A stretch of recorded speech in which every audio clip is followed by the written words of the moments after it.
एक मेरा भाई है, ये बैठा सामने आर्मी में है, ये भाभी जी हैं। इनको अब है तो गोरो थोड़ो सांवलो सो है लाला। जब पैदा हुआ था तो बड़ा गोरा सा था, तब ये बोलता था कि ये मुझ पे गया है। अब काला हो गया तब बोलता तुझ पे ही गया है। अब ये 3 महीने का हो गया, मतलब जब पैदा हुआ था, मैंने कल परसों समझाया था ना कि मतलब बेटा पैदा हो तो बोलते लोग कि बाप पे गया, इधर उल्टा हो रहा है।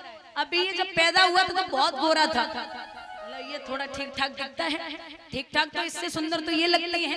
लेकिन वो कहते हैं कि माँ जब एक लड़की माँ बनती है तो थोड़ा सा बहुत सारी चीजों से देखनी पड़ती है। तो अब ये थोड़ा सा बच्चा सामला हो गया, अब बोलता है ये तुझ पे गया है। वही हालत है, भगवान बोल रहे हैं देखा है आंखों से,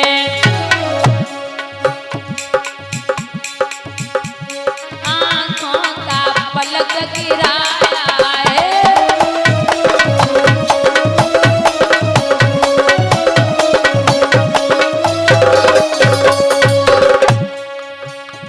दिल ने सोचा देख कर मुझे इसने आंखों को चुराया है।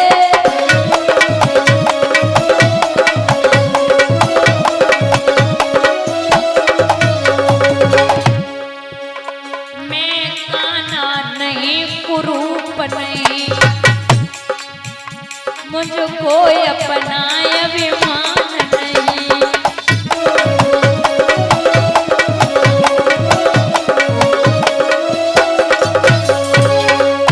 कंजूस नहीं कोई चुगल नहीं, पृथ्वी पे निशान नहीं।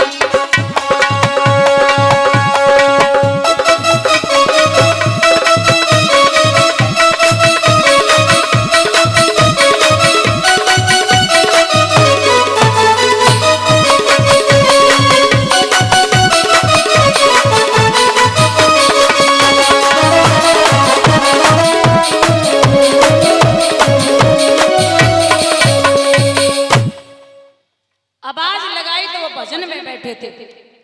और महाराज ध्यान देना, भजन और भोजन, संतो भजन और भोजन हमेशा एकांत में ही अच्छा लगता है।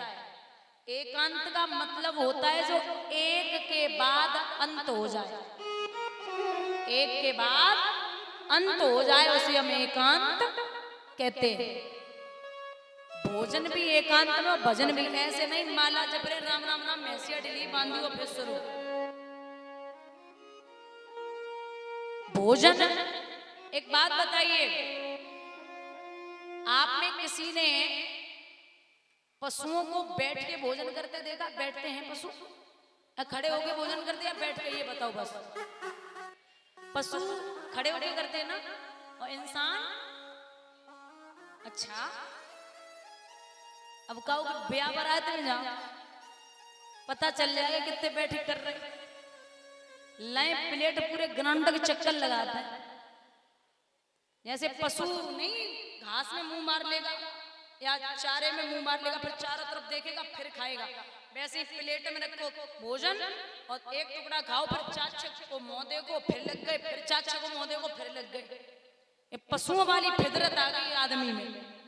दूसरी बात, पहले धार्मिक कार्य अलग चीज है। जो भागवत में नाच ले एक बार, उसे 84 लाख योनियों में नाचने की जरूरत नहीं है।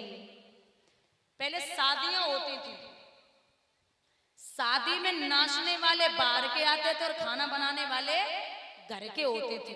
और अब नाचने वाले घर के और खाना बनाने वाले लोग पहले खाते थे घर पे और सोच क्रिया करने बाहर जाते थे।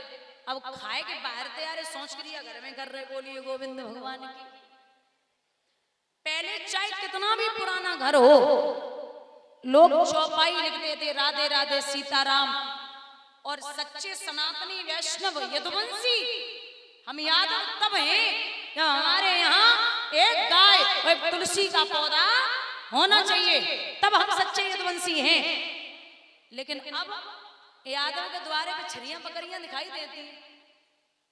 हजारों घर मैंने ऐसे देखे जिनके घर पे बकरियां बंधी हैं, ये तो वंशियों के यहाँ।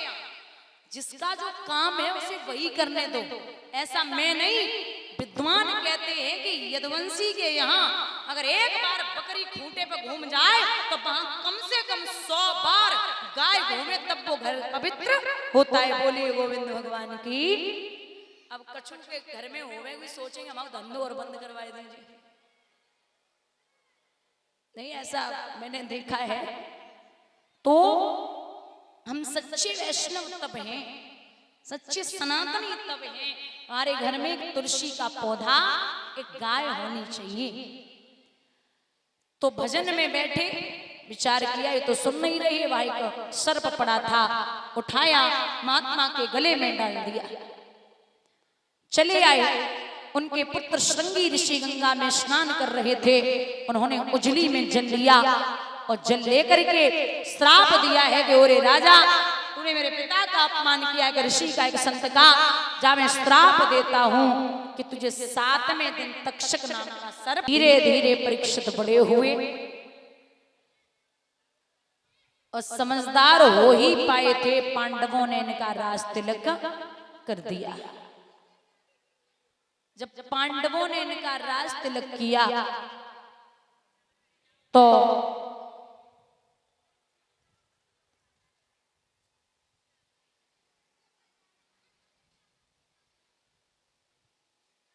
पांचों पांडव मैया द्रौपदी समेत प्रयाग के लिए चले गए।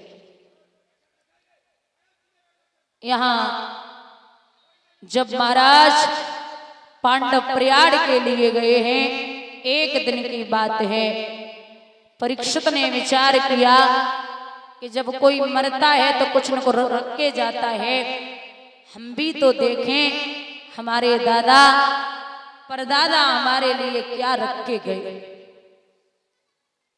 तो कुछ भी नहीं दिखा। कमरे खोलते जा रहे, एक कमरे को खोला है जिसमें एक सोने का मुकुट रखा है। वही मुकुट सिर पे धारण किया और शिकार खेलने के लिए चले। पूरे दिन शिकार की तलाश में रहे, शिकार नहीं मिला।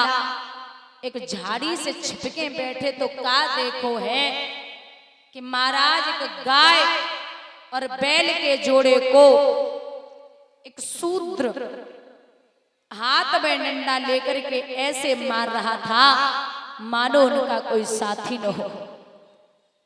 तो गाय ने आवाज लगाई है कि कोई वीर पुत्र है जो मेरी लाज को बचा ले, कोई वीर पुत्र है जो मेरी लाज को बचा ले।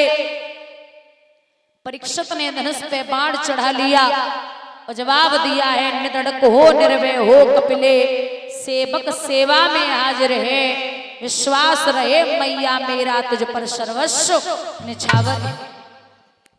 मां चिंता ना कर, मैं हूं। श्री सूत जी कहते सोनकादिक ऋषियों, आपको पता है ये गाय कौन थी और ये बैल कौन था? इन दोनों को जो मार रहा था वो कौन था?